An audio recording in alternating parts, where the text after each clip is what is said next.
the Worldwide Sports Radio Network. With a lot of hockey and baseball to a little BS. It's the BS Sports Show with Brendan Azoff and Stefan Rosner on the Worldwide Sports Radio Network.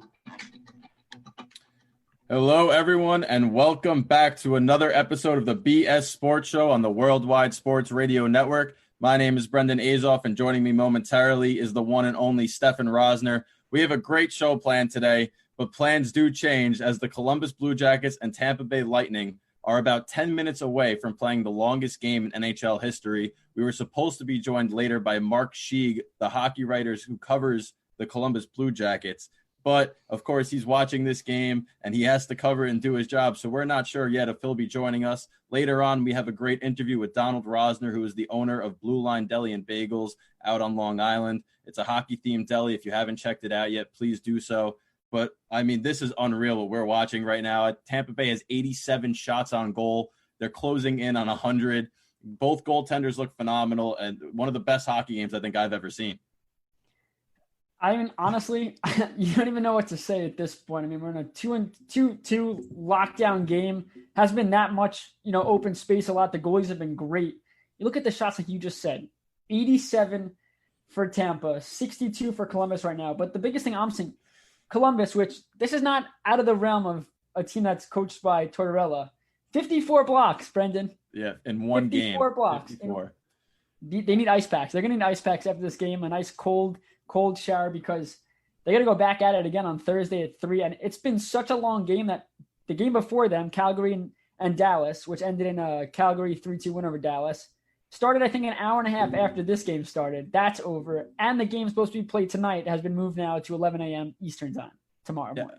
I think it's been close to 100 minutes, if maybe 90-something minutes since we've seen a goal in this game.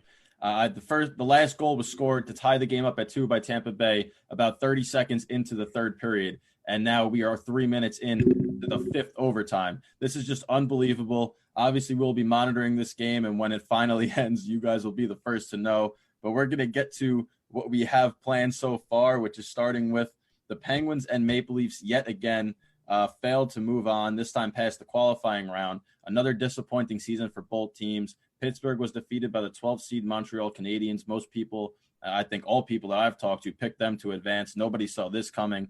It's a very disappointing season for that squad. Mike Sullivan now gets on the hot seat, even though he's had success there, and not the way that Pittsburgh envisioned their season ending. Well, you look last year, and they got swept by the Islanders in the first round, and their offense wasn't there. Their team, the team, you got Crosby, Malkin, all those guys didn't step up. And this year, we talked about this, that Carey Price could probably steal one game in the series. He was unreal the whole entire series. He kept their team in it. But the biggest thing is the Canadiens didn't have scoring like we do the Pittsburgh Penguins do, or quote unquote, they did. They didn't come up at all. You see that Malkin and Crosby combined for 4 points. All right. Crosby had 3 points. Malkin had 1. 4 points in a series by those two guys, leaders. But you look at what Montreal got. Montreal got secondary scoring from the defense. Jeff Petrie, a deadline acquisition, I'm pretty sure.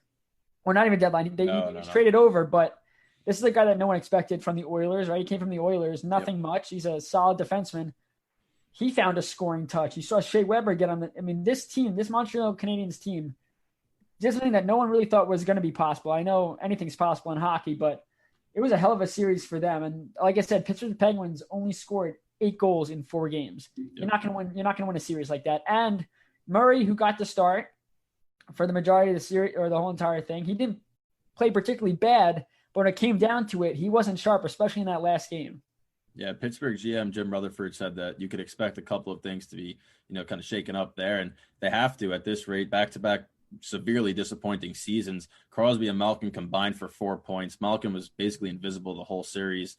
So to me, they have to change something. I don't know if it's behind the bench, in goal, maybe try to get assets for Matt Murray and just rely solely on Tristan Jarry, which we'll see what they do. But now you move on to Toronto, who also disappointing, but they played well that series. It wasn't like they lost it. We've seen them lose series before, but this one was just they got kind of shut down in the last game by Columbus, even though they had glorious chances. John Tavares hit the post on a wide open net. And I know Islanders fans are all going, yes, yes, yes, when he did that. But At the same time, the Toronto Maple Leafs played well. Anderson let in 1 goal, but other than that, he was phenomenal in the series. And we're seeing Columbus in this game against Tampa. Tampa Bay is one of the best teams in the NHL, and even they're getting shut down to just 2 goals in 8 periods, basically. So this is a team that knows how to play defense, and Toronto's got to take a look in the mirror and learn how to play in their own end before they could worry about scoring in the playoffs. Well, we knew defense was not their strong suit. They're an offensive. I mean, you got Marner, Tavares, Matthews, all these guys that are up here when people in Columbus are not even remotely close. But you saw in game 4, they found offense in the last 3 minutes, 4 minutes of that game, to come back, trailing by 3 goals, to force that game to overtime, and then win it in the power play with Austin Matthews. You saw Tortorella after that game. He was not having it. He was pissed, as he should be. His team fell apart. You know what it was? It was a young team with no expectations, seeing that we're going to pull this off, and we're going to beat Toronto in 4 games. And they didn't lock down defensively, and that's how Toronto kills you. And you expected them to rebound next game and play a very strong game, which they did. Yeah, they did. And Tortorella even said in his press conference, you could tell he was agitated at what had transpired, but he also goes, we outplayed them the whole game. We just had a bad 5 minutes. So they took that into the game 5 and realized that if we play our game again, we're going to be able to shut them down. And they did. And I mean, that was one of the more close-knit 3-0 shutouts you'll ever see. That wasn't a 3-0 game, but at the same time, it was just Columbus wore them down, and capitalized when they got those chances. And you talk about how good Columbus is defensively. Toronto has all these high-end powered players. Matthews showed up. He played well. Tavares, besides hitting that post, played well. But they just didn't have enough depth scoring to get past the Columbus team. And if you're going to beat Columbus and oust them in the playoffs, you're going to have to get that 3rd, 4th line contribution, and something the Maple Leafs failed to get. And we'll definitely talk more about Columbus later on the show, especially if we get our guest on, which, is up in the air. I feel bad for that guy because tweeting away, getting to write, this is going to be a long game recap. Fingers are going to be tired. But you look at it, and it's like a Columbus team that's not offensively as talented as most teams in the league. They have to play structured defense. They're doing what the Islanders had to do. You're not going to score 4 or 5 goals a game, but if you could defend and give up under 2, you're going to win the game. And Korpisalo, he had a great series, and Merzlikins now is hurt. So it's Korpisalo's game. And I know in this game, Korpisalo is going off. They both are. Columbus goalie has faced 85 shots. Korpisalo has faced 85 shots in this game. And Brendan, we played in the game this year on my birthday. We lost in triple overtime. I think I faced 70-something shots. That was in triple overtime. And again, lost on my birthday. It probably hurts a lot more than this loss, especially for me. But it's just Columbus Blue Jackets they're so well coached. That's what it is. Because you look at the team from last year. Mm-hmm. You had Duchesne, Panarin, Bobrovsky, and they stunned the Tampa Bay Lightning, which we're hoping they could do again because it's great for hockey. But you look at it now as they lost all those guys, and Tortorella still got the most out of his players. Yep. And that just goes to show that Tortorella does not get enough credit. No, he truly does not. I think that he is one of the most underrated coaches of all time. And when he does decide to retire from behind the bench, people will look at his career and go, wow, this is probably a top 10 coach to ever do it. He's taken multiple teams far in the playoffs. He's won 2 Jack Adams awards. He won it with 2 separate teams. I think he's one of 5 coaches to ever do that. So this is a guy that knows how to win, and he's not the easiest coach to play for. He's in the guy's face. You saw it in the first series with Pierre-Luc Dubois. He got in his face, and then next thing you know, Dubois goes off. So if you can respond to that, type of emotion, then he's going to get a lot out of you. But going back to Montreal, they now face the Philadelphia Flyers in the first round. So after upsetting the Pittsburgh Penguins, they get the other Pennsylvania team, who may be the hottest team in the NHL right now. They cruised through the round robin. They looked like a superpower compared to everybody else. They were whipping the puck around. They didn't honestly look like they had any time off. It looked like they had just kept going from when the season paused. Scott Laughton out of nowhere, 3 goals, 2 assists, one of the more pretty goals you'll see in the exhibition game, I believe, to score an OT against the Penguins. And he kept it going through the round robin. So did Kevin Hayes with 4 assists. This is a very good hockey team, and they look poised to go a long way. I never like to brag. It's not one of my things, but I don't know if I mentioned it on this show or a different show, whatever. I had the Flyers coming out as the top seed after the round robin. And the reason being was I hate the Flyers, hate them. So I had this feeling that they're going to come out on top. And you look at the stats in this game. In that series, Voracek, 1 point. Giroux, I think 0. Yep.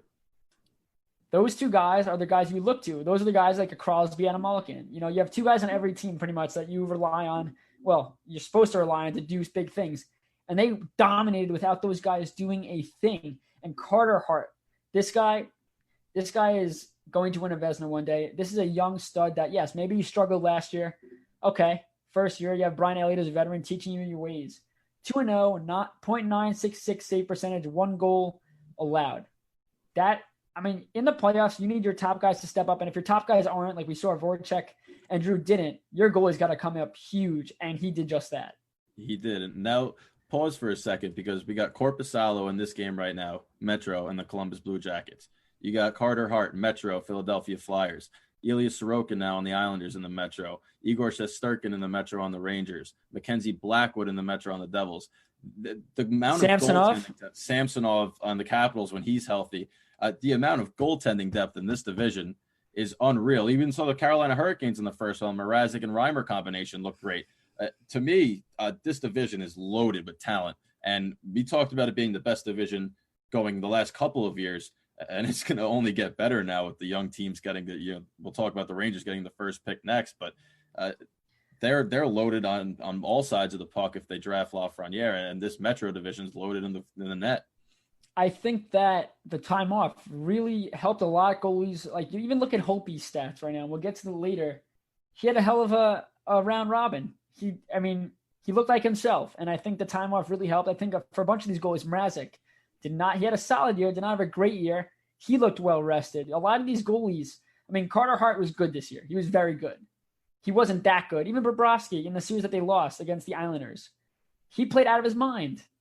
So I think this break off, this 4-month hiatus, really benefited the goalies. Not necessarily the skaters, because what I have realized is we're seeing a lot of penalties. Yep. A lot of not even just regular lazy penalties. And that's because, you're going against your own team. You're not hitting them. You're not playing as hard.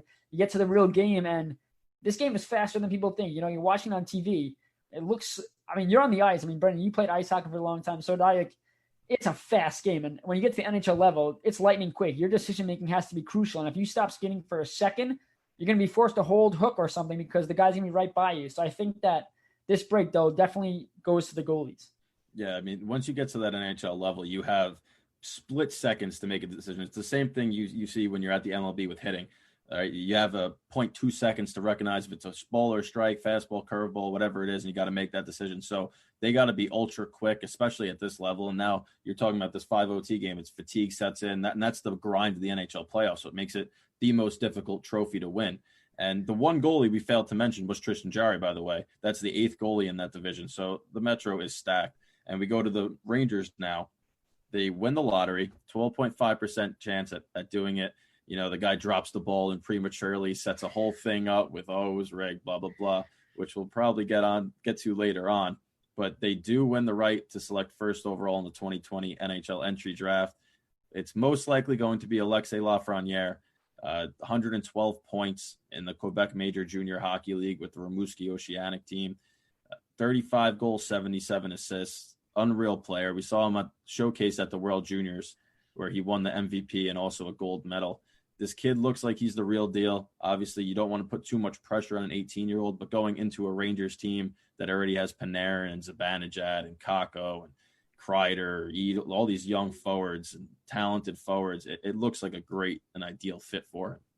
See, is Lafreniere a generation talent like McDavid? No. Probably not. But is he going to help any hockey club he goes to? You betcha. Even the Rangers, they need a center. They need center depth, and this guy's a winger. It doesn't matter, though. You can make it work. Centerman is the hardest position at the NHL level to break into as a rookie to dominate. It takes a lot, face-offs, defense, everything like that. But a winger like Lafreniere can go easily into the mix on the second line for the Rangers. I just want to give a quick update in this game. The Blue Jackets just killed off Tampa Bay Lightning power play, and unreal defense, blocking lanes that should have been wide open one-timers, diving. This game's insane, but we'll continue. Really is. Yeah, I say cautiously that Lafreniere is not a generational talent. He has the ability to come into the NHL and score upwards of 50 points right away. That's not a question, especially playing with probably a Panarin. I think he will top that 50 points, and I think he's more ready than Kakko was. He's rested. Obviously, they've had a huge layoff. Kakko wasn't. He's similar in size to Kakko, too. I think he's 6'1", 195, so he has an NHL body already. And I think he's going to do really great things with the New York Rangers if they go that route. I always say if because they make me nervous. I don't know, something about the Rangers at a draft. They went off the board to get Elias Anderson, all that stuff. But, I mean, this looks like a no-brainer. And really, the rebuild it's got to be close to being complete now. The only thing they need besides defense, which they have prospects coming in, is oh my God, is they need centermen. That's the word slipped my mind because I got this game on in the background. They need center icemen. But I think that if they re-sign Strome and start building up down the middle, this becomes a team that it's going to be really hard to beat them. Well, you look at it and you think, all right, what do the Rangers need? And it's defense. And like we talked about earlier, if Lundqvist retires, which instead of buying him out, retiring would surely help. But you keep a guy like Markstone on there because he's a veteran presence. Now he's going to play on the bottom pair. He'll play limited minutes while these young guys get a chance. But this Rangers rebuild is very, very similar to the Yankees rebuild, where it's not a fast thing. It's not a fast thing at all. And it is a very fast thing. It's not a few years and all that kind of stuff. So I think the Rangers are really set to be dominant, and it's over. The Lightning just won. Great. I had a little delay. Just won. So what was it, a minute shy of being the longest game in NHL history? All I know is Korpisalo set a record for, I think, 85 saves. Well, I guess I'm about to watch this goal now to see. But I can't believe this is over. Shot. You have to watch this. This is wild. I mean. Oh, my God. 90 minutes and 27 seconds of overtime. Ended on an absolute snipe by Braden Point, too. If this game ended on a BS, no pun intended, a BS goal to end this, I would have been furious. But this is a hell of a shot. This is a huge win for the Lightning. This completely jolts and changes the whole series. You watch the Columbus Blue Jackets right now are like limping off the ice.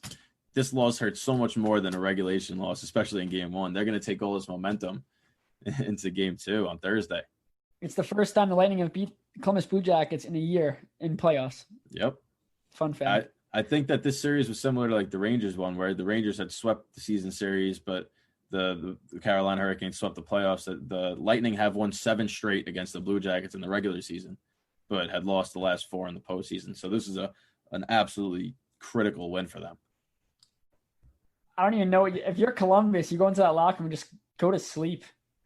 I mean, they're showing the bench right now, the Columbus bench. Just score. Why don't you score in the freaking man. It's crazy. It hit the defenseman up high. It deflected.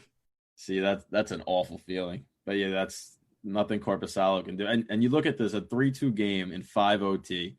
These goalies, everything they had is just out on the ice right now. It wasn't even it wasn't bad goals that went in. It wasn't amazing shots. It was bounces. It was deflections, bad bounce. I mean, Korpisalo kicked one in, but I'm not faulting him. It was a scramble in front of his own net. He's spreading out. He literally moved his leg an inch, and the puck just slid right up. I mean, you can see the jubilation on the Tampa Bay bench. It's crazy. These are all little kids, but for the first time, obviously this is a completely unique circumstance. This is the most 2020 hockey game I've ever watched. But at the same time, I've never seen a hockey game get canceled in the NHL playoffs because a delay. Obviously, this game went to 5 OT, so Carolina and Boston will play at 11 a.m. tomorrow. It's like a peewee hockey tournament. I mean, they're probably sitting in the arena right now because they showed up for a game watching this one end, and now they go home, go back to their hotel, take a nap basically, and come back in the morning to play an 11 a.m. hockey game. They just got blue balled. I mean, really, seriously. But again, they got to watch this. Good news, we might get our guest on this show. We might get him now. We might have to move it a little bit later so he can get his post-game interviews in. But from 3 p.m. to 9:25, it's almost a 6.5-hour hockey game. If you bet on this game and you waited and you lost, this guy. Yeah, CBJ. This is just wild. I've never seen anything. 61 saves for Vasilevsky. 85 for Korpisalo. Braden Point's goals came 144 minutes apart. That's absurd. That's absurd. See, I'm not good at math. How many games is that? 2.5 games? Well, you got 120 in 2 games. Yeah, it's 2.5 about. games. Yeah, look at me, Albert Einstein over here. Wow, that is absolutely unreal. I mean, what a game. What a hockey. And this is a game that you're going to be talking about for a long time. And we got a little sidetracked. We were talking about the Rangers getting the first pick, but it's impossible to not get sidetracked when you have something like this. This is history that we were watching. It's got to be the second longest game of all time, and it's got to have just been shy of the longest. Watch the replay. The initial pass that went through hit one of the Columbus Blue Jackets defensemen in the face, and he goes down like this. The puck comes to point, and he shoots it and scores. Yep. I mean, it's always a bad bounce in OT that wins it. You just hope that after a game like this, it's not a fluke goal. This wasn't a fluke goal. This was an absolute rip by Braden Point, but you really feel bad for the defenseman. It was number 44. I can't see the name, but just hit him up high, and if he hit him lower, he's in a position to block the shot, but he's hunched over and just absolute rip by Braden Point there. I'm very curious to hear what Twitter. I mean, you can't even fault your guys just gave you a five overtime 8-period effort, and they lose. Which, I mean, for the Lightning, this is huge momentum. Just because what happened last year, getting swept by this Columbus Blue Jackets team, a weaker quote unquote Columbus Blue Jackets team this year than we saw last year, they gotta feel good. They should have. Their mindset is they should have won probably in regulation. They were out shooting. At one point, I think it was 40-20 something. They're out shooting them by a lot. And, but at the end of the day, they pick up the win. They go with the momentum. And, Thursday at 3:00, they go back at it like nothing happened. And I just can't imagine what it's got to feel like for those guys. I can't. Yeah, I mean, I completely agree. And you look at this type of game and just it's got to wear on you. I don't think you're going to hear from any of these players till at least 3 p.m. tomorrow. They're going to just go out and pass out in the hotel. But the only other game, or drink, the Lightning will have a celebratory drink. I can tell you that after this one, probably in the locker room too. But the only other game today was the Calgary Flames against the Dallas Stars. The Flames wound up winning 3-2. I think it started, 3 hours after this one and ended way before this one did. I don't know how many people watched it because the whole hockey world was tuned into this one, but Calgary got off to a good start. They're looking to upset the Dallas Stars, the 7 seed, beating the 3 seed in the first game there. And really, it's the NHL playoffs. Anything could happen, but an absolutely wild start to the first day, a 5 overtime game, an upset in the West, a cancellation of the second game in the East between the Carolina Hurricanes and the Boston Bruins, and the Chicago Blackhawks and the Vegas Golden Knights will kick it off at 10:30 tonight as the final game of day one. After the commercial break, stay tuned. We're not quite sure if we will get the interview at 9:40, but we hope so. It will be Mark Sheeg of the Hockey Writers, so stay tuned. It's the Worldwide Sports Radio Network. You're listening to the BS Sports Show on the Worldwide Sports Radio Network. Hello, everyone, and welcome back to the BS Sports Show. Unfortunately, our special guest interview of Mark Sheeg, who covers the Columbus Blue Jackets for the Hockey Writers, will not be happening. He has to head into the post-game presser, which was supposed to be about 4 hours ago, but unfortunately the game went to 5 OT. So the final score of the game was the Tampa Bay Lightning 3, the Columbus Blue Jackets 2. There were 88 shots on goal from the Tampa Bay Lightning, 85 stops, a playoff record for Jonas Korpisalo. 63 shots on goal for the Columbus Blue Jackets, so 61 saves for Andrei Vasilevsky. Not too shabby either. Just an absolute wild hockey game, and we're sorry that our guest can't come on, but obviously he's got a job to do, and this game was just worth watching from start to finish. You look back in this game when you talked about it, it wasn't about beautiful goal. I mean, the last goal was very nice, but it wasn't about the beautiful goals, the beautiful plays. It was a hard-fought hockey game. Hits, blocks, defense. I mean, this game is defensively driven the whole entire time. 3-2 against a Lightning team that has an abundance of offensive talent. You got a Columbus Blue Jackets team. Seth Jones I think he played over a game of ice time in this one. You look back and you look at the defense for the Columbus Blue Jackets. I know Werenski played a ton of minutes. He's actually he led the NHL in goals for a defenseman with 20. Yep. Again, it's just through the defense, just especially the penalty kill. And obviously we were doing the show, the penalty kill in overtime. So I was watching over my shoulder, but you just look at it. in the fifth overtime period, you still have guys throwing their body, getting away in the passing lanes.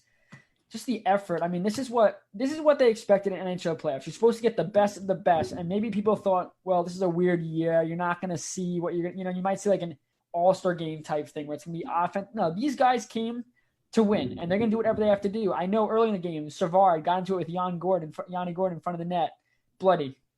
Right? That was what, 3 hours ago? 4 hours ago? He's probably already got a scab. I mean, it feels like Pierre-Luc Dubois scored the first goal of this game last year. I mean, that's how long this matchup was, and unreal to watch, first of all. Second of all, I'm tired watching it. I know if you follow Stefan on Twitter, he tweeted out that he was exhausted watching this game, and I feel like for us fans watching it, you're like, how are these guys doing it? And they're running on straight fumes and adrenaline. And now the Tampa Bay Lightning win this game, and they don't feel tired anymore. They're ecstatic. And then you got the other side, the Columbus Blue Jackets go off the ice like, oh, why did I just spend over 100 minutes of my life playing a game that I just lost, and now I have to come back in less than 48 hours and do it all again? So it's just the grind of the playoffs. And we could, before you talk first, and then we'll go talk about the Calgary Flames game quickly.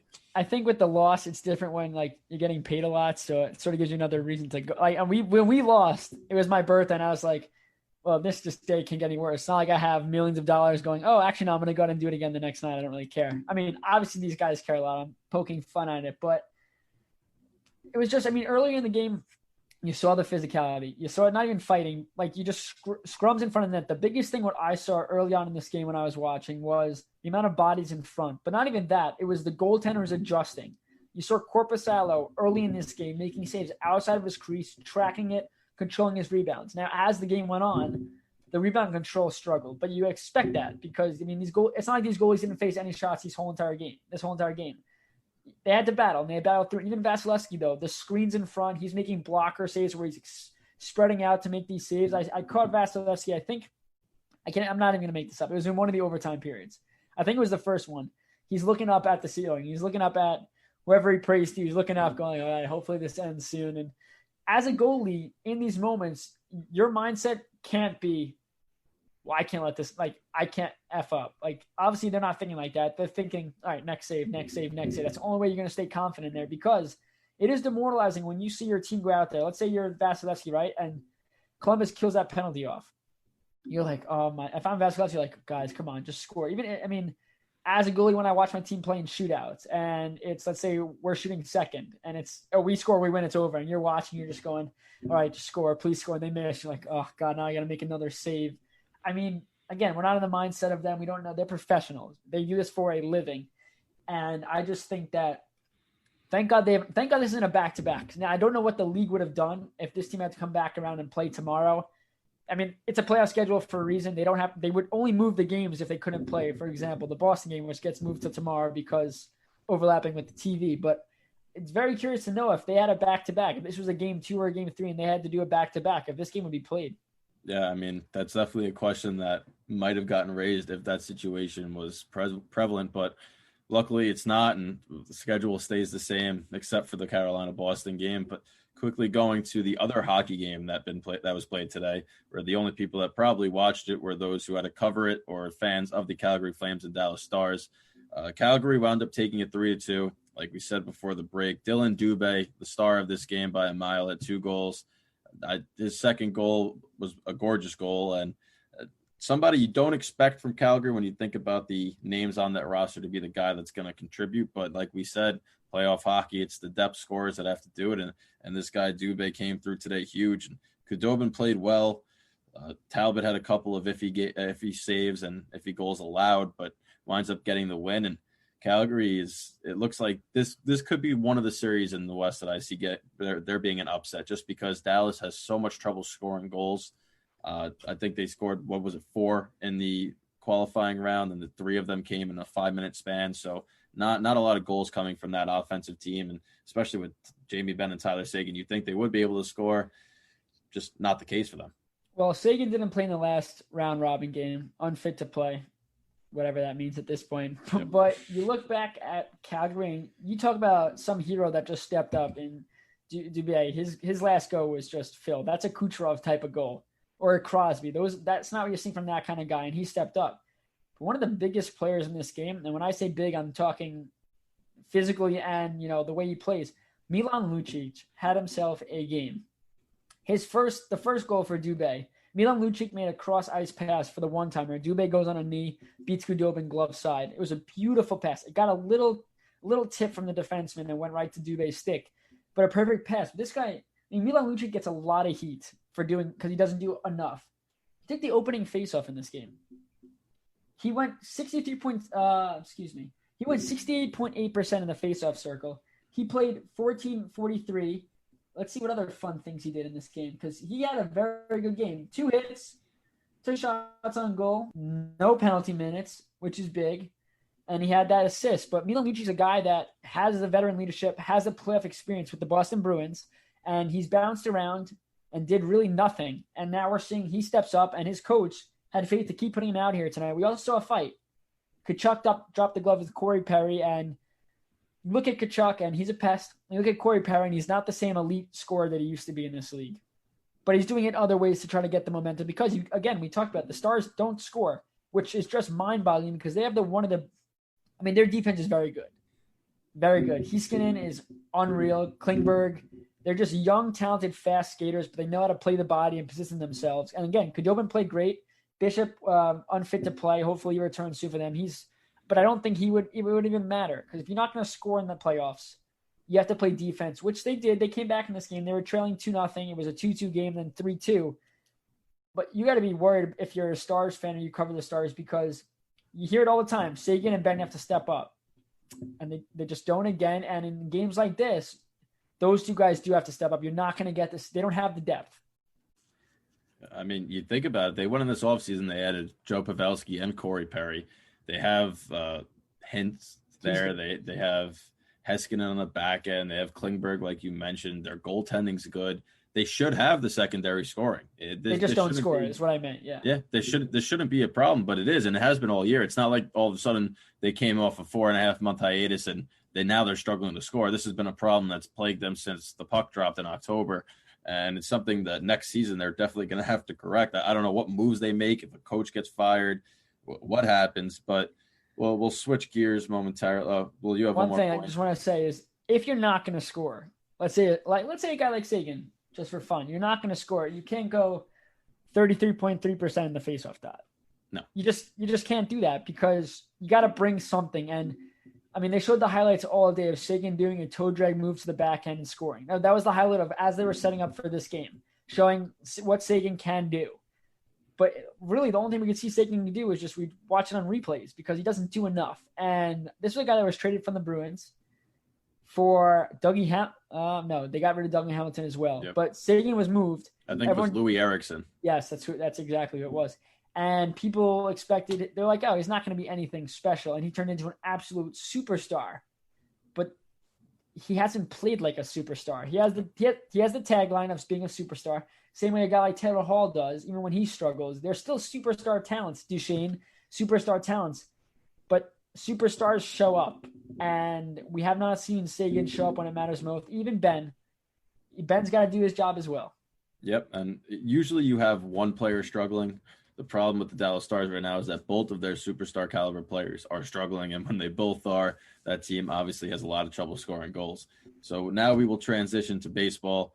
Obviously, a lot has gone on over the last week. Less COVID-related news, which is always a positive, but at the same time, there was a brawl between the Oakland Athletics and the Houston Astros, a brawl with quotation marks because we're obviously hockey fans. But it's the one thing that the MLB does not want to be seeing right now. And it was just a massive gathering, no masks. And I think it was the Astros hitting coach, Alex Cintrone, I believe his name is, was barking at Ramon Laureano. They started going at it. You could tell right away once Laureano turned and faced the dugout that all hell was going to break loose. It was like an Amir Garrett situation from last year, and just right at each other. I think it was somebody jumped in and took Laureano down before he got to the coach, and they all just kind of piled on top, and then they played, tickle fight after that. But not what the MLB wants, and Cintrone got a 20-game suspension, and I think Laureano got a 6-game suspension. So that's hefty. If you watch the replay really closely, you see one of the Astros grab a garbage can and just run. I guess they didn't want any proof on that. I only saw it on a snip video on the dark web. Anyway, you look at this, and if Manfred did his job, I'm not saying this wouldn't have happened. If this is what I think Manfred should have done, I don't know if he has the basis to do this with the Players Association, anything like this. This is what I would have done. You fire the GM, you fire the coach, you fire the manager. They let them both go. Jim Crane let them both go. You suspend the players that were on the roster, the hitters.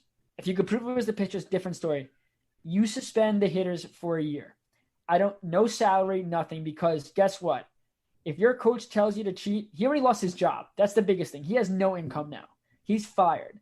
You suspend those players and make them call up players from the minors. You look at Miami, that's working them. Look at the Astros now, and they're terrible. They're not the worst team in the league, but they're clearly the cheating really helped their output. I mean, you look back at those stats. I remember them showing them.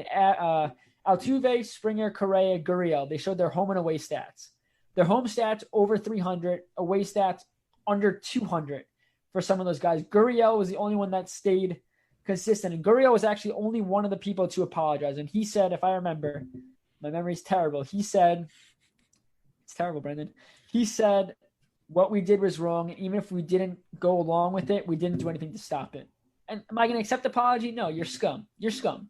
You cost people jobs. You think about the people that played against the Astros and got lit up. I remember there's one guy suing the MLB for millions of dollars because he got called up from the minors, played one game, came into relief against the Astros, got absolutely steamrolled, got sent back down, never played an MLB game again. And guess what?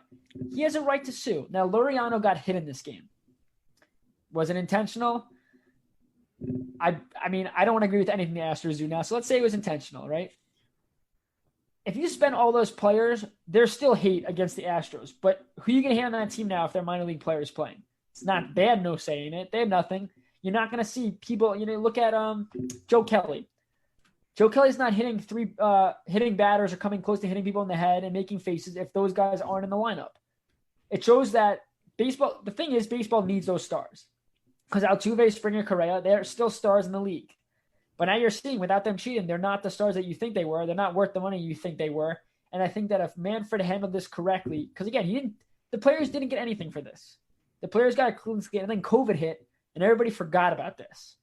And that's the biggest BS I've seen because, you had a guy in charge that didn't do the right thing. And again, I'm not looking at the Players Association if they're even allowed to kick players out for a year. But more had to have been done, and that's why you would see less of this stuff happening. You would still see it, but again, who's throwing at a guy in the minors that never played a game for the Astros yet? He had no say in any of this. Yep, 100%. And obviously this incident's not completely related to that, but you're right. The players got away pretty much scot-free, and now they can't even police themselves, which has been done by the MLB for so long because Manfred took that right away once they suspended Joe Kelly 8 games for not even hitting Correa, but throwing behind him.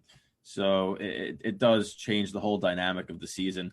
And you could see it in Altuve's average, Bregman's average, and Springer's average that the cheating definitely helped. And they could all just be struggling this year. It could be an anomaly. But that's BS. That's BS. Exactly. The year after you get caught cheating, you all are batting below 200. Come on. Obviously, the cheating helped. But moving on to Zach Plesac, who was sent home by the Cleveland Indians because of COVID-related issues. 1-1 with a 1.29 ERA this year. It was his second year in the league. He's 25 years old, but they sent him home. He wasn't following policy. And actually, Mike Clevenger today came out and issued a statement apologizing for also breaking the COVID-related policies when they were in Chicago. He said, my actions put my teammates and staff in jeopardy, and I was being selfish by doing the stuff I did. So he apologized. I don't know if he got sent home or what that situation was, but Plesac did. And it's just not the stuff you want to see. You haven't seen it in the NBA. You haven't seen it in the NHL, but in the MLB, it's been a big issue. It's not what you want to see, but it has to be done. You look at there's a Cleveland Indians team that's being ridiculed. The logo, they're going through some stuff. But the fact that you're sending home a second-year stud in Zach Plesac because he didn't follow protocol, Cleveland Indians just got my respect, or whatever Cleveland baseball team. They gave my respect because this season's not a joke for some teams. They're trying to win this thing, and the Indians are no different. And by sending a guy home like this, you're showing that, hey, this matters, and other people around the league, other teams, are going to notice this and go, okay, if we don't have a guy doing the right thing, let's send them home too. Because again, it's bigger than baseball. We talked about it on last episode. It's so much more important to stay healthy. And Zach Plezak's clearly going to learn his lesson. Not sure how long he won't be allowed back. But if you're not going to follow rules, you deserve what happens. It's the same way if a kid doesn't follow the rules, you put him in timeout, ground him, whatever you want to do. They learn from that. I guarantee Zach Plezak doesn't do it again. Yep, 100%. And you look at the Cardinals are the last team that is kind of battling this COVID-related bug. Their series against the Pittsburgh Pirates was postponed. Hopefully this is the last one that does get canceled and that they're able to start playing baseball again so that the season schedule doesn't become completely flipped and all these 7-inning doubleheaders. I think the Marlins, because of their kind of delay, have to play 27 games in the last 23 games of the season. That's just absurd to do to the pitching staff, let alone 23. Yep, the last 23 days of the season, they play 27 games. I think they play doubleheaders 48 hours apart. So similar to what the Yankees just did, but now on the home stretch, that's just detrimental to a team's chances of making the playoffs. We didn't think the Marlins would have a chance of making the playoffs, but they got off to a very intriguing start. Some team that also got off to an intriguing start was the New York Yankees, and not so hot recently, having split against the Philadelphia Phillies and losing 3 out of 4 to the Tampa Bay Rays. They're 4-0 when Cole's on the mound, but they're 6-6 when other people start. So a very mediocre team other than the offseason addition of Garrett Cole. So just an update real quick. Remember when I told you Ford was having a day? Yeah. Well, his day just got a lot better. A double in the bottom of the 7th. Torres scores. The Yankees are now up 9-4. But we'll get to good game for Ford. You love to see his bat wake up because, he's not a great defensive first baseman. He's in there for his bat. He DH'd the other day. Good to see Mike Ford. I know he got an RBI. I mean, he didn't get an RBI earlier. They scored runs off him grounding into a double play, but you'll take it. He did. He had an RBI double early on in this game too. Yeah. So back-to-back at-bats are 2 out of 3 at-bats with an RBI double. Well, you're just showing how crucial Cole is going to be to this Yankee team. Again, like you said, 6-6 otherwise. Paxton's got to be better. And we saw a very good Paxton on Sunday. But then he gets I think it was 3-0 when he's going in for the 7th, and he gives up a double to start the inning. Wow, my memory is pretty good. Holy crap. And then he gives up a home run. So now it's 3-2. Boone leaves him in. Another home run right back. It's 3-3. They lose that game. Yep. So you look at it and go, okay, that's definitely a big step from Paxton from the start before that to this start. Great. Take him out. I would have, once he let off the double to start that inning, you're already in the 7th. Once he let that double, get the bullpen going. Get the home run, you take him out. You have the bullpen. You got the strength. Paxton gave you more than enough in that game. It's a tough Rays team to play against. He gave you enough. You leave him in a little. We've seen Boone do this a little bit. We saw it happen last year. You leave him in a little too long, and this is what happens. And again, losses. I mean, they started off so hot. Now they're playing mediocre baseball, and you never know what. I mean, they're doing well tonight. This is a big game to bounce back from. You're doing well tonight. The hitting woke up, all that kind of stuff. The Rays are going to be breathing right down the Yankees' neck this whole entire season. Yeah, and what you just said is completely true, and 100% sure was that Boone in leaving him in, which was fine because obviously Paxton was pitching a gem, best game of the season by far.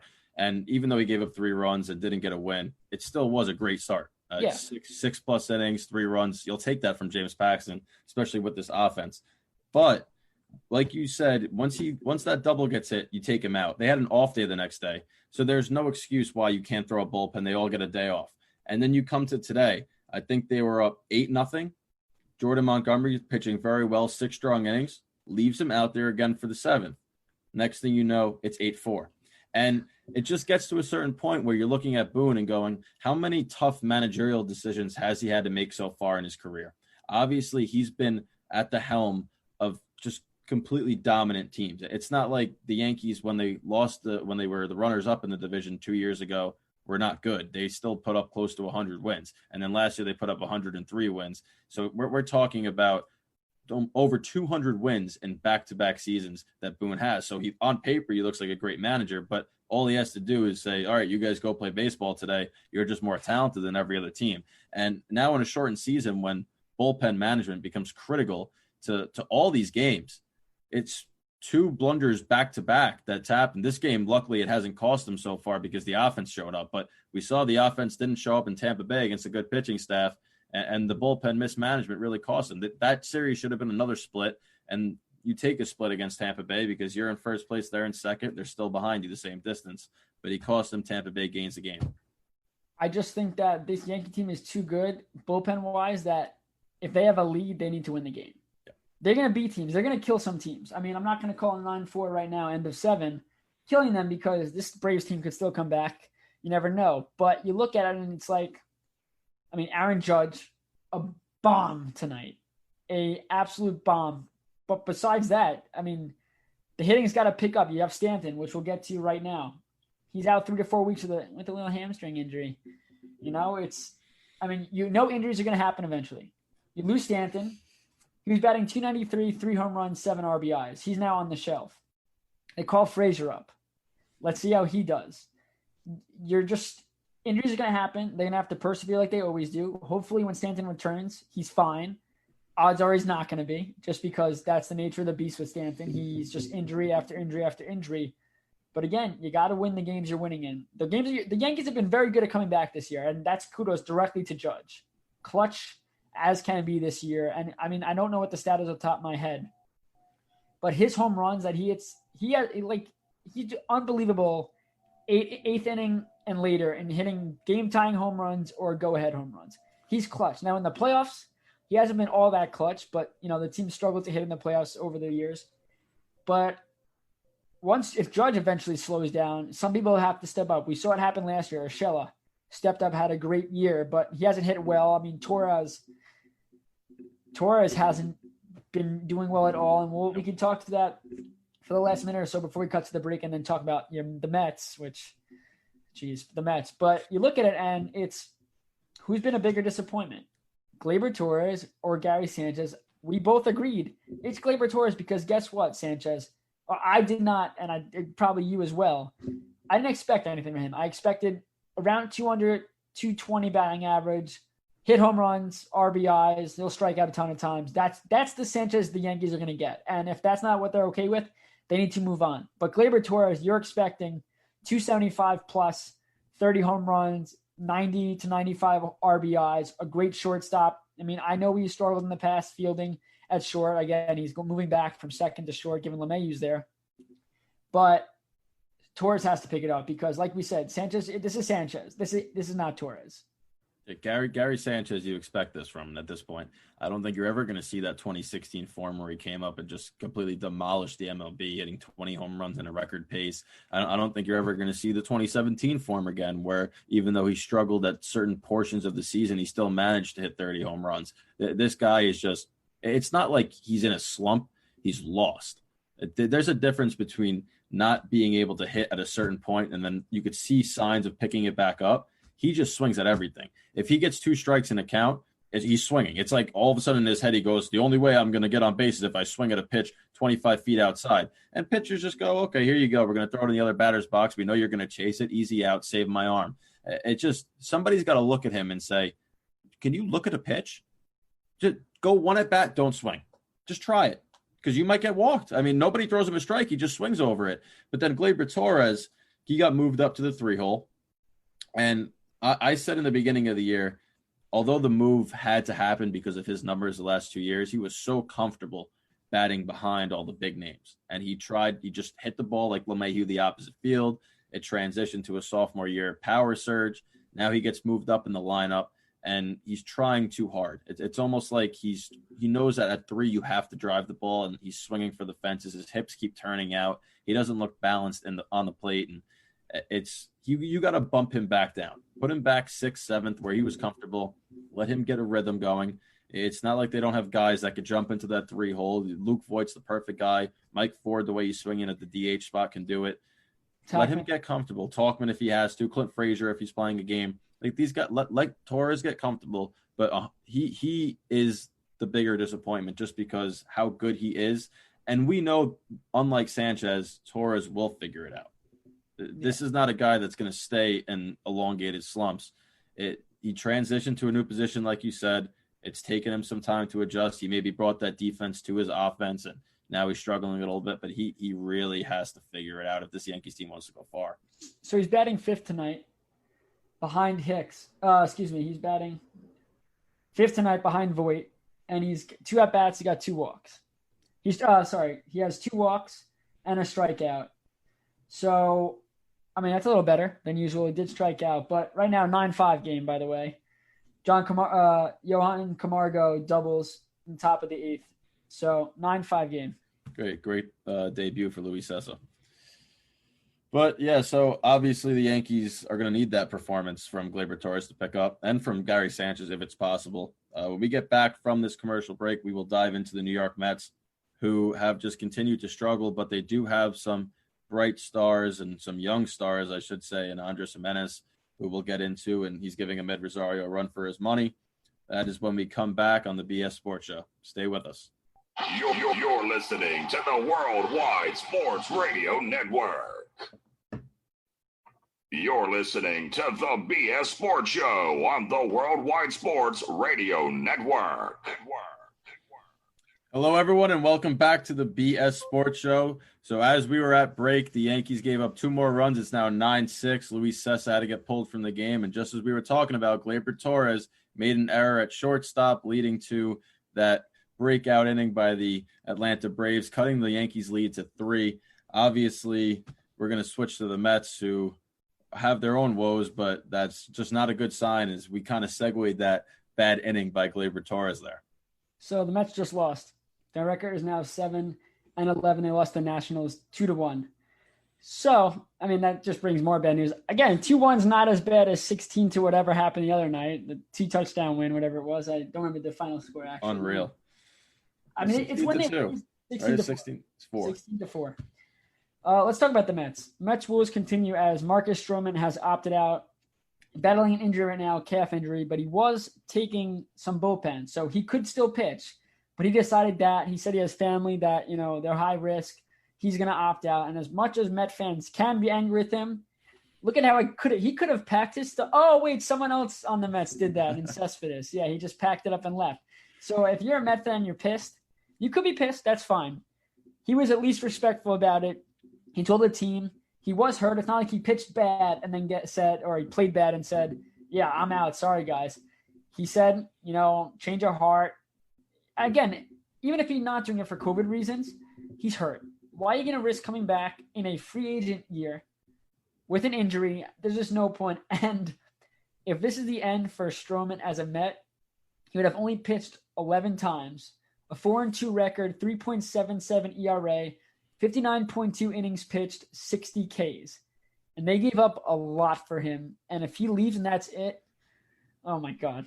Yeah, it's not what you want to see for the Mets. I mean, the last 2 years has just been marred by missed trades and signings. You talk about Jed Lowry, who's barely played. Obviously, the Edwin Diaz, Robinson Cano trade. They gave up Jared Kelenic, who looks like he's the next big thing in the MLB. And they got Cano, who was good before getting injured, but obviously is an aging player, and Edwin Diaz, who hasn't lived up to his one season there in Seattle. And now another Marcus Stroman. Obviously, the way the MLB has gone with COVID, you can't blame him. It's not like he did what Cespedes did, as you alluded to, but it's going to hurt.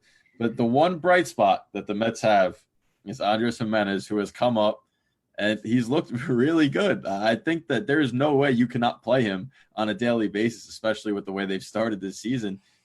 Fielding-wise, hitting-wise, he's looked extremely comfortable, and he's only 21. So maybe they do have a little bit of a bright young star budding right before our eyes.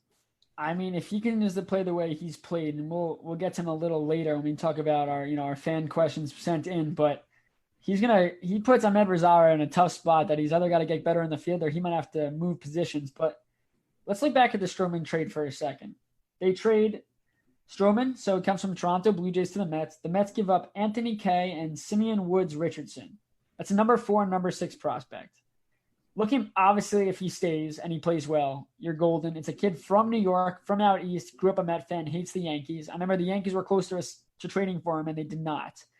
They didn't think he was worth it at that time. And can he stay? I mean, if you grew up, Brendan, as your Yankee fan and you got a chance to play for your Yankees, and you saw that Betances, a guy like Betances did that, and he saw the Yankees weren't going to re-sign him, so he chose to stay in New York, go with the Mets. That's a different story. But if you're Stroman, you only played 11 starts with the Mets. You're seeing them play pretty terrible this year. I mean, 7-11, it could be worse. It could be worse. It's not a huge, terrible record. You could bounce back from that. You got to get healthy. They have a lot of injuries. But if you're a guy like Stroman, you think he resigns or you think he decides to take his talents elsewhere? It's tough. I mean, I take this season with a grain of salt just because obviously it's 60 games, a big delay. The Mets are also missing Noah Syndergaard. So if he does resign, then you have DeGrom, Syndergaard, Stroman. That's a very good 1, 2, 3. Matt's at the 4. I think that he's going to consider it. That's very, very evident that he likes playing in New York. He's been all over Twitter, very active with it. The other New York team, though, has Tanaka and Paxton that are going to be free agents. They could use a little more depth, especially after an injury with cheaper contract. And they were interested in him at the trade deadline last year. So I wonder if they make an offer. But I don't know necessarily if he doesn't want to re-sign. But I don't know if the Mets are going to offer him the money that he's going to want. So, I mean, there's not much more to say about the Mets and the fact that this is not a lost season by any means. If you got a guy like Jimenez, you're talking about, you have young guys, try him out. Again, this is, if you're going to do bad this year, do it by seeing what your prospects got. There's no minor league baseball. That's what we're seeing here.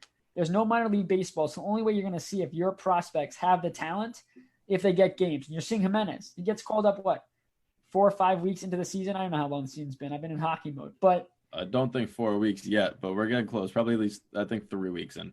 But you look at him, this guy's already getting called up and he's playing.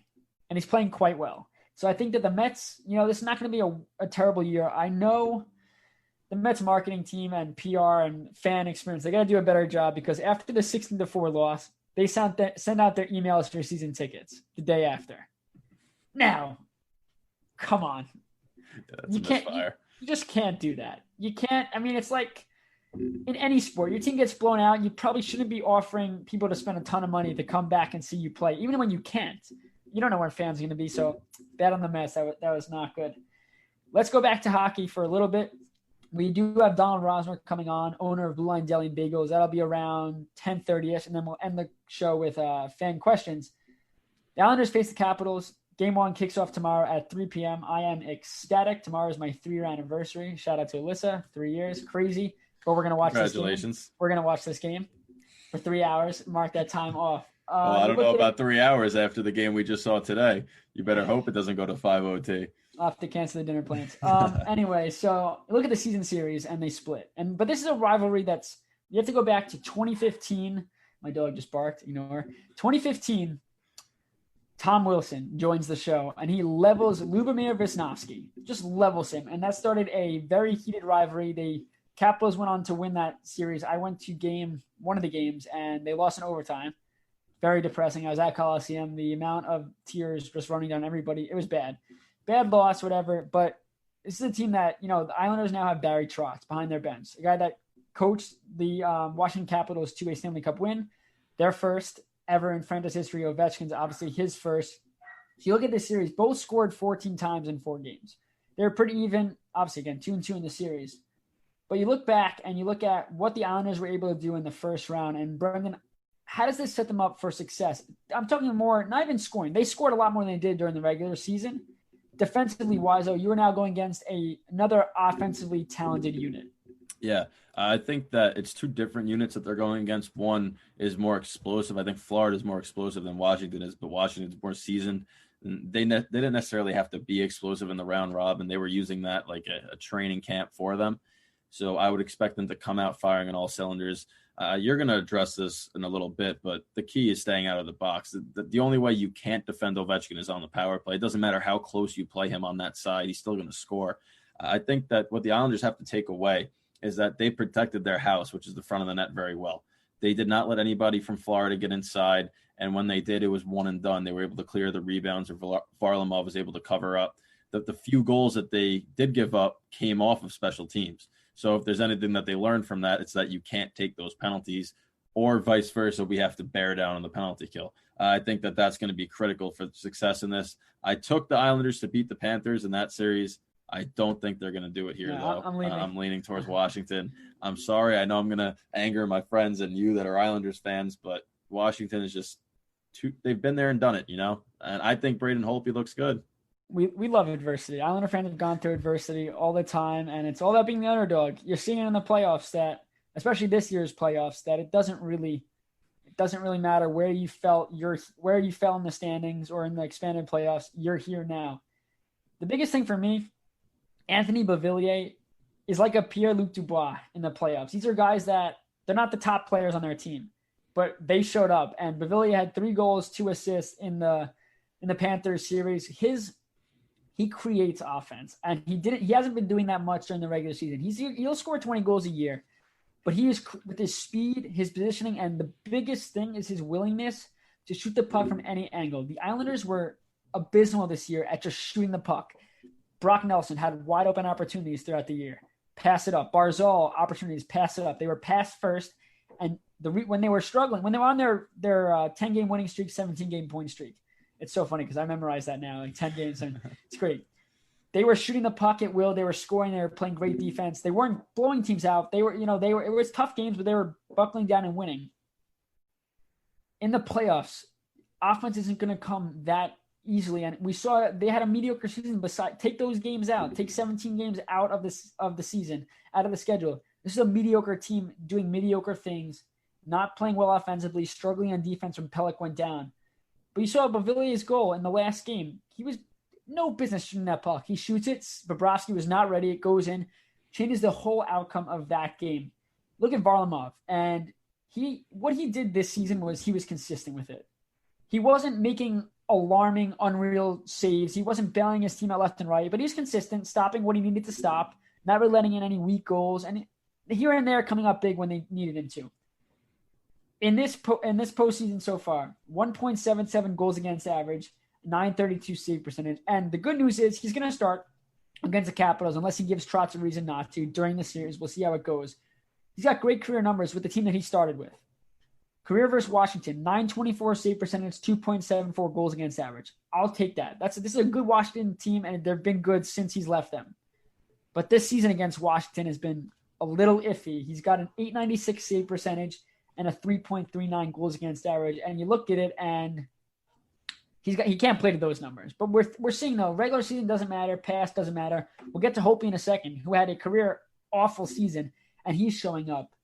Islanders defense is going to be the biggest story. They allowed 1.75 goals per game against the Panthers. Again, this is a Panthers team that was, I think, top 8 in the league in offense. They were a scoring team, and the Islanders completely shut them down. The Capitals average 1.65 goals per game. So looking at the math stats, we're no math majors here. That's pretty good. That should bode well. Again, different animal. You're going from a round robin to buckling down. This is like Capitals, a veteran team. We saw it early in the year. You get to that fun game the Islanders blew in a second, but you just look at it and they learned one lesson this year, Brendan, and I guess, I'll get to it. They went into the third period up 4-1. The last goal they scored in that game, Devon Taves mocked Evgeny Kuznetsov by doing his bird celebration there. And the Capitals came out hard and scored. Oh, God, math. They won 6-4. Ovechkin tapped it off with a hat trick. Stunned. I remember watching this with my dad, and we were like, what did we just watch? I'm covering the game on Twitter, and I came to a point where I just wanted to close my laptop because what that showed was a very immature team. Again, you look back like Columbus when they blew a 3-goal lead in that game. It's a team that thinks they have it and then realize they're going against a veteran team. Toronto, yeah, they have a lot of young guys. Tavares is a veteran. Matthews is a veteran. Marner's a veteran. They're veterans. And they came back and said, this game's not over. We're going to win. Capitals did that. The Islanders then played them again, had a similar lead going into the third, and they didn't blow it. But again, you're going against Tom Wilson, a guy that has owned the Islanders just physically and mentally. They own real estate. He owns real estate in their heads. You have Ovechkin, who didn't do anything during the round robin. A power play was at 10%. This is a whole new ball game. Yeah, you could take all those numbers, you could fold them up into a little ball and toss them in the trash, because that 1.65 goals per game that they scored in the round robin, that's not going to be the case. That 10% power play, not going to be the case. That's a 10% power play without John Carlson. John Carlson now is a game time decision, but in the playoffs, game time decision usually means 75% he's going to play, 25% chance he's not. You talk about Ovechkin, you talk about TJ Oshie, Evgeny Kuznetsov, Tom Wilson. You said it's a rivalry, which means you're going to get these guys A games. Anthony Beauvillier, phenomenal series. And I expect that to continue. I think he was head and shoulders better than everybody else in that series on both teams. He was the best player. The problem is the Islanders' best player is Matthew Barzal, and I didn't see him really much, right? Obviously, in that final game, he came through. He did what he had to do, and he's got to continue that against Washington because the Islanders will not beat the Capitals if he's quiet. It's got to be him and Beauvillier. It can't just be Beauvillier carrying this load because you know for a fact Ovechkin's going to come there and he's going to be ready to play. You know Oshie's going to show up. You know that Kuznetsov's going to be there. And if Karlsson's healthy, that's a great unit. So they got to be prepared. You got to be prepared to get Holtby's A game too. And Varlamov has to be able to match it. So they got to come out firing. Stefan's memory is working quite well tonight. I just remembered this. Ovechkin is a point-per-game player against the Islanders throughout his career. 58 games, 58 points, 39 of them are goals. We could stat check that, but I'm gonna put that down that I'm 100% right there. I'm pretty sure it's that many goals. So it doesn't matter what he did. It matters what he's gonna do. And if they could counteract Ovechkin and hold him to a couple of goals in the series, he's not gonna be held off the score sheet. It's not gonna happen.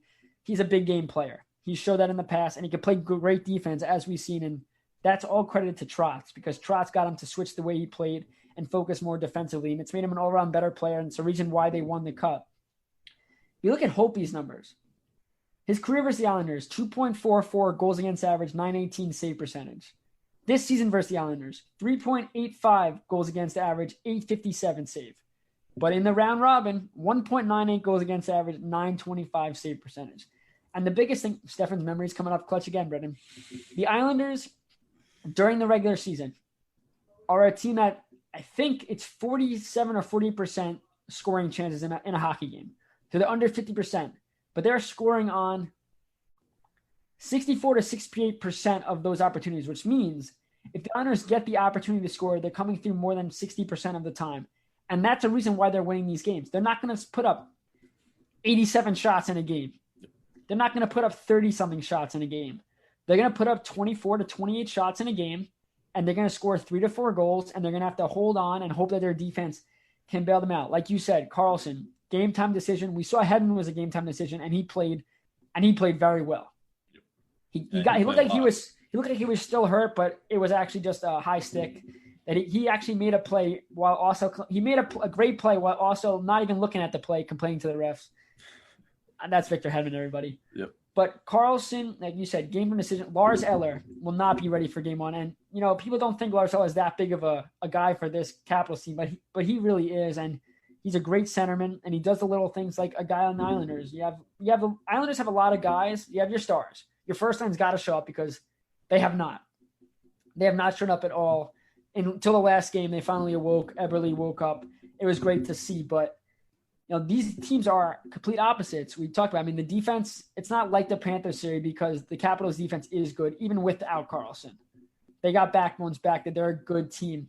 It's going to come down to, can the Islanders hold them down defensively and can Holtby play the way we saw more recently than what we saw this year during the regular season? Yeah, I think both things that you just said are going to come true. I think that the Islanders defense will hold steady, and I think that Holtby will be very good. Holtby in the postseason is a phenomenal goaltender. As much as me and you rake on him and say how bad he was during the regular season, he knows how to turn it up. I think the Islanders offense is going to have to outscore the Capitals offense, and that is why I don't like the Islanders to win the series. I think that Washington's going to be able to come through.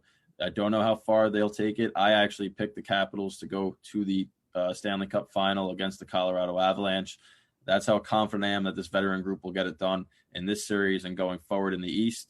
But it's going to be fun to watch. It's definitely not going to be easy for either team. And like you said, Tom Wilson might have to face Ross Johnston coming up, which will be a great heated battle. Stay tuned after this. We have a great interview with Donald Rosner, the owner of Blue Line Deli and Bagels. You won't want to miss it.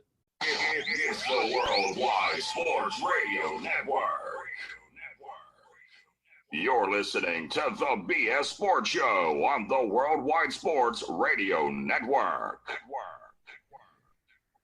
Hello, everyone, and welcome back to the BS Sports Show. As we said before break, we have an interview with Donald Rosner coming up right now. He is the owner of Blue Line Deli and Bagels out in Long Island, one of the best hockey-themed delis out there, a huge Islanders fan, and he talks about the series coming up, so stay tuned. After the interview, we will break down the fan questions that have been asked of us on Twitter. We got several of them, and we look forward to getting them, as well as an update on Aaron Judge, who left the game early today. So please enjoy the interview and stay tuned after. So we will now like to welcome to the show avid Islanders fan and the owner of Blue Line Deli and Bagels, a hockey-themed deli in Long Island, Donald Rosner. As you can tell by the background, a huge Islanders fan, and we're happy to have you on. How you doing, guys? Very happy to be on. So to kick things off for our viewers who have never been to Blue Line Deli and Bagels, just tell them a little bit about the deli and what you guys are all about. Yeah, so it's, first and foremost, we're a deli. We have really good food. We use really quality stuff, when we make our sandwiches. So, if you're looking for a good bite to eat, doesn't matter if you're a fan of sports or not, you can come here and get a good sandwich. But, the theme of the place is mostly Islanders, but every NHL team is represented here. It's kind of like a dream project for me. I've been working in this business my entire life, and I always wanted to do something that involved hockey. I wasn't a good hockey player, so I thought, how can I combine my worlds? And, I've been a diehard Islander fan since I was a kid. My family always took me to games and stuff, and it just seemed to make sense. I made a joke that my wife wouldn't let me have a man cave in my house, so I kind of made one here, and it's going really well. That's awesome. Let's flash back to 2018. All right, that was sour time for Islander fans, but you tried to make an effort in getting John Tavares to stay on the island. Just give us a rundown about that experience. I know you were on NHL Network. I got a funny story for you after you tell us, but just give us a rundown of what that was like. Sure. So, I was at work one day and thinking about John Tavares and thinking about if there would be anything that I could do. So I was working with Bagel Boss at the time, so I thought, what the heck, I'm going to offer John Tavares bagels for life. And I meant every word of it. And, it was funny. A lot of people thought it was a joke. And maybe it was in a way, but I was dead serious. If giving John Tavares bagels every day for the rest of his life kept him here, I was prepared and willing to do it. And, I put the tweet out, and, I never really knew how big social media could be. And that tweet kind of took off quite a bit. And, I still laugh about it to this day, but we actually sent bagels to California to CAA, his agent's studio or whatever. And he actually got the package that I got that confirmed. A source at the Islanders confirmed that, which was awesome to know, but the guy never thanked me or anything for it, which pissed me off a little bit. But we sent a tweet, offered him bagels for life, and, he declined. So I'm working NHL Network in 2018, the summer of 2018, and didn't know you at the time. We're not related to Rosner Connection. We're not related at all. And I'm sitting at the desk, and I can watch shows set up. So I'm watching NHL show, whatever show, and all of a sudden I see them rolling out bagels, and I'm just like, all right, this is weird. And then I watch the show, and it's you on NHL Network. Didn't know you haven't. I'm just thinking about this yesterday. I go, holy crap! I watched this guy go on NHL Network. Didn't even remember it at all. What was that like? Yeah, so when all that stuff was happening, there was no hockey on or anything. So I got an invitation to go to the NHL Network, and, they wanted to talk about it, my offer and everything. So my cousin actually, who works with Bagel Boss also, we got in the car, drove to Jersey, and, we were there with EJ Radick, and, we were just like, for me, that was like incredible. I've never really been on TV before. I was nervous as all hell. And, we were just talking about the tweet. We talked about John Tavares a little bit, and it was a once in a lifetime experience. It was awesome. That definitely sounds like it. Yeah. So you mentioned you branched off from Bagel Boss. What was your decision, and how did you come to that decision to branch off? And you mentioned how hockey team is always your passion. So is that one of the reasons why you decided to branch off?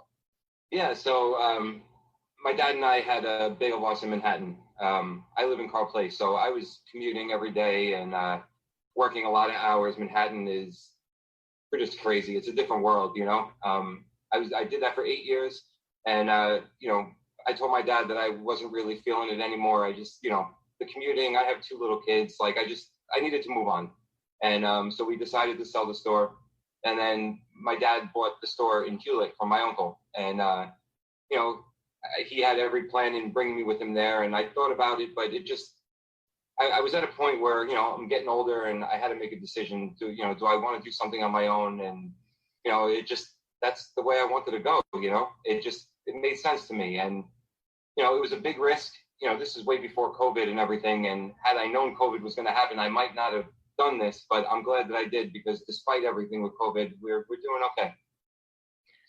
Speaking of COVID, you decide to start, you open this company, and then a couple of weeks later, COVID hits, but you guys persevere. How are you guys able to do that? Yeah. So, anytime you open a business, it's scary, and then we signed the lease, at the end of last year, and we were building the store and getting everything ready. And we were planning on having the grand opening sometime around like July. And all of a sudden, we started hearing about COVID a little bit, and I didn't think it was going to happen the way it did, but, it kind of happened. So it all happened really fast, and it was just slow here. There was nothing going on at all. So I kind of just thought, if nothing's going to happen here, let me help the community a little bit, and so basically, I decided to try to get in touch with hospitals, and, anyone that I could help, I tried. And thankfully, Devin from Yes Men Outfitters gave me a call with a really good idea to make these towels. I didn't know how it was going to go, but he was like, don't worry, it'll go all right. He ended up selling thousands of towels, which gave me the funds to, send food every day for over a month, close to 2 months, to hospitals and, first aid squads, nursing homes. I mean, we sent food everywhere, and we're talking like hundreds of people per day. So it was incredible, actually. So I think people saw that, they kind of appreciated it. And in turn, people have been supporting me. And I can't tell you how much that means to me. That's awesome. Well, we appreciate what you did for the community. I know I saw on Twitter, paper towels, toilet paper, waters. You were giving it out for free to anyone needs it. So everybody really appreciates that. You've also had a lot of cool people come into your store. Brendan Burke came in, Butch Goring, and others. What was the most shocking person to walk through your doors? So shocking, I would say Butch Goring, just because it was a long day. I was exhausted. And all of a sudden I look up and Butch Goring's standing there. And I was like, I've seen him on TV so many times, and just seeing him in person was like, whoa. And, how can you not be a fan of Butchie? He does such a good job with Brendan on, when they're calling the games. And as a player, I mean, he finally got his number retired, much deserved. And, so, he's got to be one of the coolest guys ever.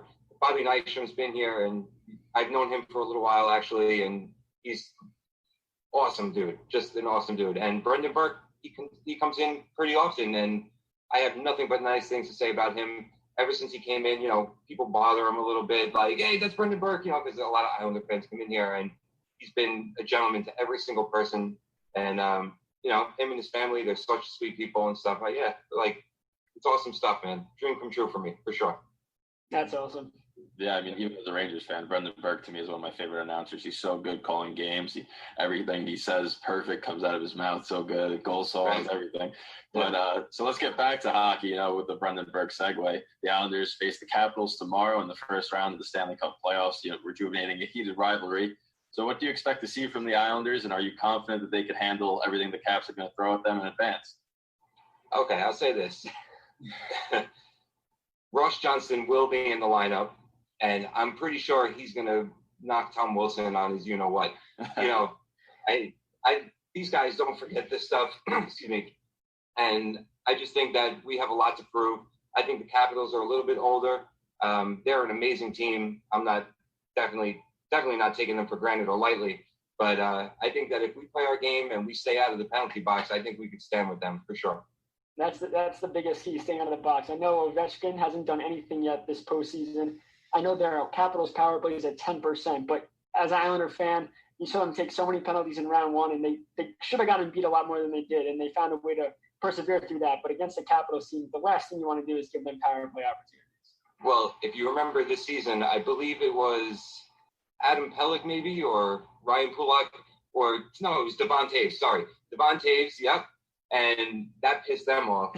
Yeah. And I remember that game like it was yesterday. And we don't want to tease them, man. If we tease them, then they're gonna lay it on us. But I think with Barry Trotz behind us, man, Varley looked really good in the first round, and Florida is a very offensively talented team, and we shut them down. And I think if we play that shutdown type game, that we have a shot, man. We scored 3 goals. I think we can do it. I completely agree. I think the Islanders have to rely on their defensive play. The Capitals have talent.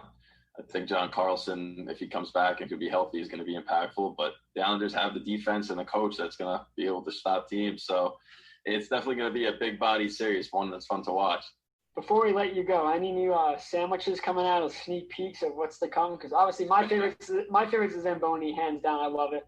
My whole family, we're always like, all right, go get 3 or 4 Zambonis for the week. Just have them ready. So any sneak peeks of any new sandwiches coming? Well, thank you for that. Your family has been super kind and super supportive of us. So I just want to thank you guys for that. I mean, you guys are awesome. My pleasure. So there is some stuff in the works. I'm not ready to reveal anything just yet. The white whale is still going strong. I mean, that's an awesome sandwich. For anyone that hasn't had it yet, we use the best chicken. We buy really good beer battered onion rings, bacon and really good gravy. So the white whale, I mean, I didn't know what to expect with that, but that sandwich is just amazing. So if you're ever hungry, man, you got to come try one of those. I'll be hungry very soon. I'm going to come in very soon. But Donald, thanks so much for joining us. This has been great. I mean, looking at your background, looking at your store, all the hard work you put in, the community loves you, so it's definitely awesome. I mean, Huntington's like 15 minutes from me, but I don't mind taking that trip and supporting you guys because you guys support the community, so we really appreciate it. That means the world to me, man. Thank you so much. And there's been so many, if I could just say, there's been so many Islander fans that have come in here, and without all of you guys, we would not be doing nearly enough to be here. So, I mean, I can't even put into words how grateful we are for everybody, and especially the New York Islanders team. They've kind of embraced what we've done here, and instead of looking at us in a bad way, they embrace us, and it's a dream come true for me, man. I can't even put it into words. It's just awesome. So thank you. So again, big shout out to Donald Rosner, the owner of the Blue Line Deli and Bagels out in Long Island. Thank you very much for coming on and talking hockey with us. He said some good things. Obviously, he's had some great stories. Anytime Butch Goring, Brendan Burke come into your place of work, that's pretty amazing. Quickly, before we transition to the fan questions, according to Lindsay Adler, who covers the Yankees for The Athletic, Aaron Boone said that Aaron Judge was taken out of the game in the 6th inning just to rest after a 4-game series on the turf in St. Pete against the Rays. It's a little bit suspect, though, when you realize they had a day off yesterday.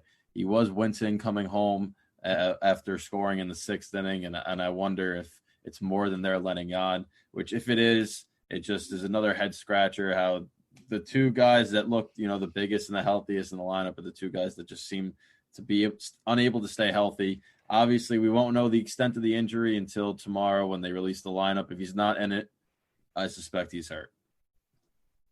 There's not more you could say. The whole thing was, can he stay healthy for a long period of time? And if he is hurt, it's a shame. And then you just look at it, well, is he worth a lot of money? Blah, blah, blah. But I guess we'll wait to see. Let's transition to some questions. We got 13 minutes to answer as many questions as we possibly can. So I'll start it off.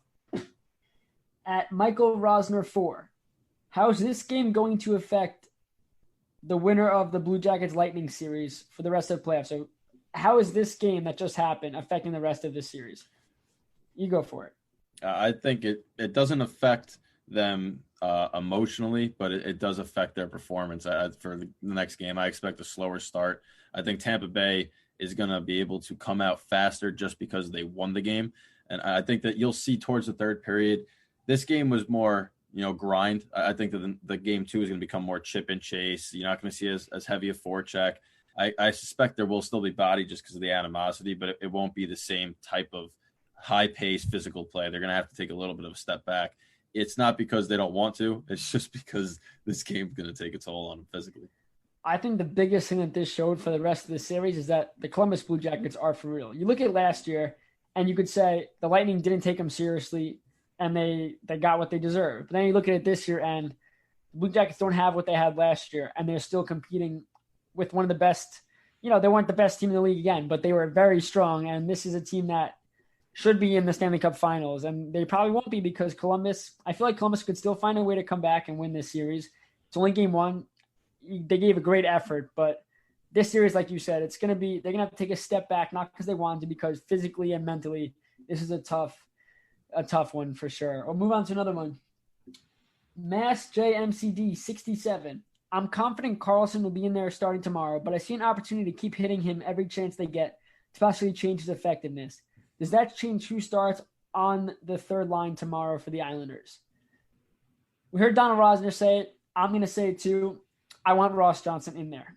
Ross Johnston is a guy that could go head-to-head with Tom Wilson. Matt Martin has been that guy, but you haven't seen him step up and be – he hasn't fought as much. The physicality is still there, but Ross Johnston's a new animal, and given the fact that he already has fought Wilson and gave him hell, you want him to be in there, just set the tone and slow him down. I think how it affects Carlson's injury, I'm not sure, given the fact that, yes, you could put a bite on him, hit him. No one's looking to injure anybody, but you know a guy's hurt, and you want to push at him. So I expect the Islanders to go when Carlson's out there to be physical, to do that kind of stuff, to impact this series. Yeah, I completely agree. I think that Ross Johnston will slot in. And even though Carlson is banged up, it's not just him you got to pressure. You got to hit every single defenseman. We've seen the teams that progress far in the Stanley Cup playoffs. You get on the forecheck and you hit. I think what you do, you don't want to hit him necessarily. Like you want to forecheck hard. But you test John Carlson out by dumping the puck on his side and seeing his skating ability. You want to see how well he can transition. He's rusty. So not necessarily the physicality aspect, but you want to see how his skill is going to be able to translate after being injured and missing the whole entire round robin. I think, and that's a perfect reason to have Ross Johnston in there because his legs are very underrated and he's quick. And for a big guy like that, he puts a lot of pressure on the opposition. And if Carlson's not looking or head down to make a play, he's going to get hit. Tom Wilson might step in there. We'll see Ross Johnston kick his ass again. But no, I think Ross Johnston still should be in there. The only reason I could see Komarov playing is the fact that when he was in there, the penalty kill was a lot better. And against the Capitals team who statistically not in the round robin, but during the season, that's a strong – I think they were around 19-point-something%. But you don't want to give Ovechkin a lot of opportunities. So that's the only reason why I could see Komarov in there. I agree. I'll go to the next one. Yep. I'll just start from here. JB Roz 8_. He says, Aaron Judge looks like a man on a mission this year. This is before the injury happened, or whatever you want to call it. But are we buying his performance thus far, and will he be able to keep those numbers up while also staying healthy? Well, this guy is a wizard at looking into the future because if he is hurt, then obviously this question changes. If he's not hurt, let's say he's not hurt, and we go to sleep happy and that he's all healthy and rainbows and sunflowers and whatever you want to call it, can he keep it up? I think he can. I think Aaron Judge is a guy that we could see this year in, year out. If he's healthy, look at his injuries. Freak injury, got hit on the wrist. It's not like Stanton where he's getting hurt running. Again, tonight, it looks like he was wincing running or whatever you want to call it. But it's not a guy that gets hurt. It's been freak injuries. A collapsed lung wasn't caused by stepping wrong running. All right? These are things happening that it's just bad luck. I think what we're seeing, I don't think we're going to see the home run rate that we're seeing now next year or the year after. I think he's just getting the opportunity to, it's a shortened season. He's getting good pitches hit. Again, Stanton being in that lineup impacts him drastically because now it's not like you could just not throw strikes to Judge. You could throw balls and have him swing and miss. You got a guy like Stanton behind him. You have to pitch to one of them, and it's hard to decide who you want to pitch to. Obviously, now Stanton's out of the lineup. We could expect Judge to not see a huge drop-off, but a little bit of a drop-off. I would expect more walks than anything, but I think Judge can keep it up. Judge 100% can keep it up. This is a guy that's done it before. And even when he's injured, he still put 27 home runs up in each of those 2 injury-prone seasons. This is a guy that he can hit the baseball. He's very good at what he does, and we hope it's not an injury, but if he does stay healthy, he will keep it up. The next question from Matt Levitz 1, my favorite one, is, was the draft lottery rigged? And I'm just going to say a simple answer. No, the draft lottery was not rigged, but I'm a Rangers fan, so call me biased. I'm an Islanders fan. The draft wasn't rigged. You could talk about the Leafs ball going up and dropping down. The Rangers magically appeared.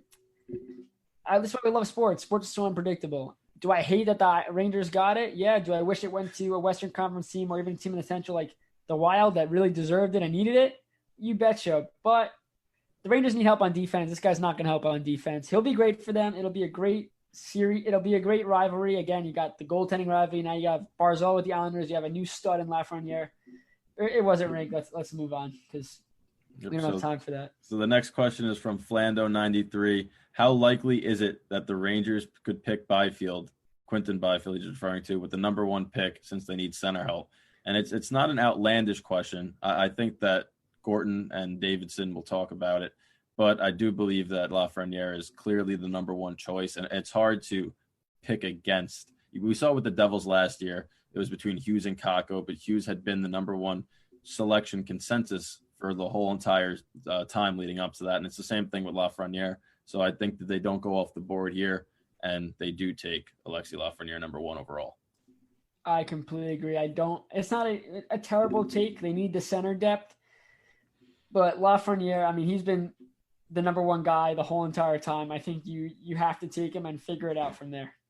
Yeah, it's a type of situation where when you're in the top 10, you pick the best available. And to me, that's Lafreniere. So again, another question from JB Roz 8_. We all know the Rangers with Alexis Lafreniere are stacked in their top 6. What other pieces have to fall into place for them to contend, defense or centers? And he just nailed it on the head right there. Obviously, their defense is more prospect-wise, and they're going to get from signing people. Keandre Miller comes into the top 6 this year of defense, and I think he winds up pairing with Trouba. You have Stahl and D'Angelo for one more year. I think they wind up trying to move or buy out Brendan Smith and then leave Fox and Lindgren. So they're going to start solidifying that naturally. Center is where they need the most help. I think that the biggest problem they had was faceoffs, and that's something they're going to have to improve. Do they keep Strome? The cap situation with a flat cap is going to become iffy. I think they have to go out and sign a veteran guy. We saw a stat during the game today that the last 30 years, every single team that's won the Cup has had at least one player who's won the Cup previously on their roster. So I think the Rangers, what they have to do is find a fourth-line guy that's won a Cup that could win faceoffs and sign him to a cheap contract. I completely agree. Next question from @Luca Columbano. With the Islanders playing the Capitals in the first round, do you believe Trotz can outcoach the scoring ability of his old superstar, Alexander Ovechkin? That's a tough answer because I don't think he could outcoach. If that was the case, Ovechkin wouldn't have the success he's had because everybody knows what he does. They know he's a physical presence on offense, and on the power play, he stands in one spot and shoots the puck. If you could outcoach that, then he would never score on the power play. But it doesn't matter what you do. He finds a way to get it done. I think that having Trotz, though, surely helps because Trotz knows his game inside and out. He's the reason why he's become such a versatile player. This guy is a very good defensive player now because of Trotz. And Trotz, again, knows the system, knows what they're all about, try to get the puck to Ovechkin. So I don't think he could stop it, but you can try to contain it, and that's the best you could hope for. I think that Trotz is the type of coach that he knows he can't stop it, but he knows how to limit it. And especially considering that he was the coach of Washington Capitals and Alexander Ovechkin, he knows how to position his players to maybe if you can give up 3 goals in a 7-game series to Ovechkin, you're going to take that. And I think that's what he's going to look for. But he also is aware that there's other guys on that ice. So I like Trotz to figure it out. I also like Ovechkin to figure it out. And that's what makes this series so great. Next question is from @Azoff Ethan. What do you think the Rangers are going to do for cap space in the offseason? Obviously, I just alluded to, I think they move Smith, either buy him out. They have the option to buy out him or Stahl. That's one of the ways. It sounds like today after the postseason press conference, they told Lundqvist there's only going to be 2 goaltenders next year. And the fact they told Lundqvist that means he's going to be the odd man out. So I wonder if they are looking to buy him out, which if they do, they can't do the defenseman, or if they want him to waive the no movement clause. I think that the best situation is for him to retire. That saves the most cap. But I also don't think Jesper Foss comes back. I think that's how that Jesper Foss not coming back is the main reason that they're going to save a couple of $1 million. And Ryan Strome as well. Well, I think that they're going to try to get Strome back. That's why they're going to buy out a couple of defensemen. You want to be able to keep Strome and D'Angelo. And you also said that, Mark Stahl, he's been not what the Rangers need, especially with all the young guys, but he's a veteran. He'll play lower minutes. He's got one more year. He's got one more year, so there's no reason to buy him out. Yep. All right, is the last question right here? Last question, yep. Last question from Jay Freelander 5. Do you think Andreas Jimenez has a shot at winning NL Rookie of the Year this year? I'll let you take this one first. I think yes, he has a shot. Right now, it's hard to tell because obviously I know it's only 60 games, but we still haven't seen a lot, especially he wasn't on the team right away. He hasn't limited playing time. But he's playing phenomenally. I think he's been their best player the last week. He's hitting .297. Hasn't left the yard yet, but that's not his game. He's more speed. I think he has 3 stolen bases, fielding everything well. So obviously, if he continues his play, yes, but the fact that the Mets are doing poorly hurts his chances because Rookie of the Year usually is on a team that winds up competing. And don't talk about his hitting. I mean, 293, 1 RBI, 3 stolen bases, an OPS of 740. This is his first year he gets called up. And like we said, there's no minor leagues. This is all you have. You got to show these guys. But what he's doing in the field is remarkable. You could put him anywhere, and he's going to be a Gold Glove type of player. And that's what the Mets need that too. I mean, they have a great batting order. They got great people. Obviously, they have injuries right now that really derails that. But you look at it, and he's going to be a great player for them. Like you said, Rookie of the Year is usually goes to a team that really – I mean, we saw that Andujar not get it with Ohtani, but that was a special circumstance given that he could pitch and hit. That's just a different thing. But with all these questions, we really, really appreciate them, and this has been a great show. I know the Columbus Blue Jackets Tampa Bay game really took over this show, and we couldn't get our interview that we wanted, but I think all in all, we found a way to persevere, Brendan, and we got through it, and it was a great talk. Yeah, we did, and it's unfortunate because that Columbus Blue Jackets interview would have been good. Hopefully we can get him on maybe next week or sometime in the future, depending on how far the Blue Jackets go. But listen, we got to basically watch the end of a great game together, one of the best games in NHL history, second longest, I believe, of all time. And it's just, I mean, hockey, you can't ask for a better start to your first round of your playoffs. Obviously, with the scheduling conflict, this is just – it's going to be a phenomenal season to watch these NHL playoffs. We've never seen anything like it before. Everything that you could usually expect, toss it out the window and just enjoy. Next week, Wednesday, 9 to 11, the BS Sports Show, guys. Stay tuned. Thanks so much for listening. We'll see you guys again next week. You're listening to the Worldwide Sports Radio Network.